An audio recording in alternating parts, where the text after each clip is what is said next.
Imagine not being able to get a decent job that does not require you to constantly break your back from the heavy lifting of materials, or having your arms throbbing with pain from the heavy scrubbing of a toilet.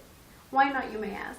Well, because you didn't even bother to obtain your high school diploma. According to the Journal of Adult Development, dropping out of high school leads to a more problematic life. For example, poor employment opportunities, lower wages, and a more chaotic lifestyle. Today I will discuss the high school dropout rate, what factors help decrease this problem, and the negative consequences that can be avoided. Let's begin by talking about the problem at hand. We should all be aware that the success of every American will be linked closely to the level of education that they obtain. More than 1 million high school students do not graduate. That is 1 in every 3. While efforts are being made in school districts and states to increase the graduation rates, progress is not rapid. Consequently, individual, social, and economic costs are multiplying. According to the New Directions for Youth Development, this epidemic is more commonly affecting low-income minority students from single-parent households. High school dropouts, teachers, and parents each have their own unique perspective on what the other one should do.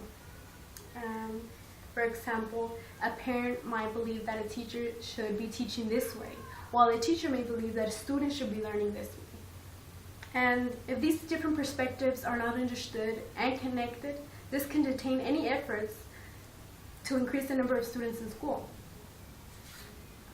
Now that we have a better understanding of the problem, let us explore ways that we can improve the situation. Students, parents, and teachers need to try to figure out how to better communicate with each other in order to meet the needs of each party. Research shows that students with engaged parents are more likely to obtain better grades, better test scores, enroll in more advanced courses, have better social skills, and eventually graduate. Their parents need to be more involved in the academic lives of their students. I know many times, parents come home and they're tired and they just want to sit down and just rest. But, if you really want your student to be successful in school, just take a little time to the side. Ask your son how he did on the test. Can you help him in his homework? How are his grades? How is everything going on in school? Just show him or her that you care. Students also highlighted boredom as a primary reason for dropping out, while many teachers just believe that was simply an excuse for their inability to graduate. However, these perceptions of educators may obstruct the ability of students and teachers to cooperate with each other in order to make learning more interesting, engaging, and relevant to the lives of students. Students also need to learn how to communicate more effectively with their teachers and their parents. They need to express their concerns and their goals in order to keep adults informed on what they feel needs improvement. However, students should also make an effort. They should want to strive to be successful. They should have that mindset, I'm going to persevere and I'm going to be someone successful.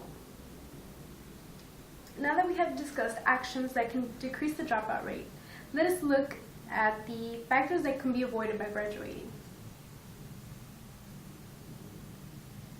High school dropouts not only affect themselves, according to vital speeches of the day, but affect the economy and the country as well. Well, a few years ago, dropping out of high school would not detain you from obtaining a blue-collar job. Nowadays, a high school dropout is 3 times more likely than a person with a college degree to be unemployed. And especially now, with jobs being so scarce, it is very difficult to find a job.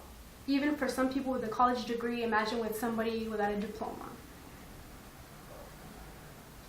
Finishing high school is also necessary to the economy. It helps boost the economy. Students who drop out are commonly affected by crime, teen pregnancy, and are more likely to obtain on to depend on government help. As you can see, dropping out of high school has many negative consequences. However, communicating effectively is imperative to decreasing the dropout rate. Let us depict the main points once more. Parents need to be involved in their children's academic life.